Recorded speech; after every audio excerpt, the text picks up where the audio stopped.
आज की पूरी चर्चा में इतनी बात तो साफ है कि जो असल मुद्दे हैं पश्चिम बंगाल के, वो एक पोटली में बांध करके और गंगा सागर की तरफ रवाना कर दिए गए।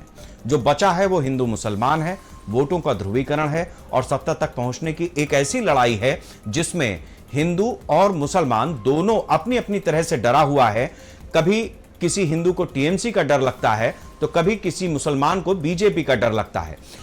वस्तु स्थिति जो है वो ये है कि कानून का शासन होना चाहिए, सरकार को कानून का अनुपालन कराना चाहिए, लेकिन अपने अपने वोट बैंक के लालच में अपना अपना परसेप्शन इस तरीके से बनाया है। खासतौर से ममता बनर्जी की जो 15 साल की सरकार रही है उसमें अगर एक वर्ग खुद को असुरक्षित महसूस कर रहा है और दूसरा खुद को केवल इसलिए सुरक्षित महसूस कर रहा है क्योंकि ममता बनर्जी की सरकार है, तो ये दोनों ही बातें अपनी अपनी जगह पर जब चरम पर पहुंचती है तो कतई बर्दाश्त के लायक नहीं हो पाती हैं और इसका खामियाजा आम जनता को आखिर में उठाना ही पड़ता है।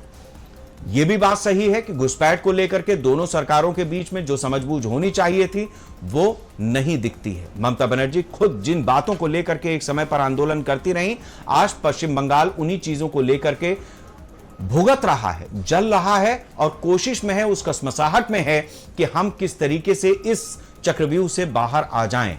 इस चक्रव्यूह से बाहर निकालने का एक ही रास्ता है, वो है लोकतंत्र में चुनाव का रास्ता। इस चुनाव में आप वोट जरूर दीजिए और चुनिए, अपनी मनपसंद सरकार चुनिए। सरकार जिसकी भी हो उसको बाध्य करिए कि वो पश्चिम बंगाल में कानून का शासन स्थापित करे।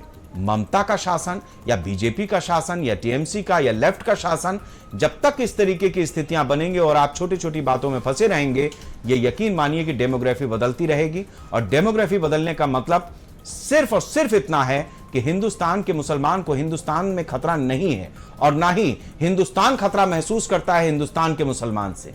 दिक्कत उनसे है जो अपनी जमीन को छोड़ करके घुसकर चोरी से हिंदुस्तान में घुसे हैं और आज यहां पर कुछ इस तरीके से रह रहे हैं जैसे यहां सब कुछ उनके बाप का माल है। उनके बाप ही थे जो हिंदुस्तान को एक समय पर छोड़ करके गए थे, इसलिए उनके लिए फिलहाल रास्ते बंद हैं, भी होने भी चाहिए। और अगर हमारी सरकारों की अंतरात्मा जागी, जिसकी भी बनेगी, तो वो रास्ते बंद किए भी जाएंगे पूरी ताकत से। नमस्कार।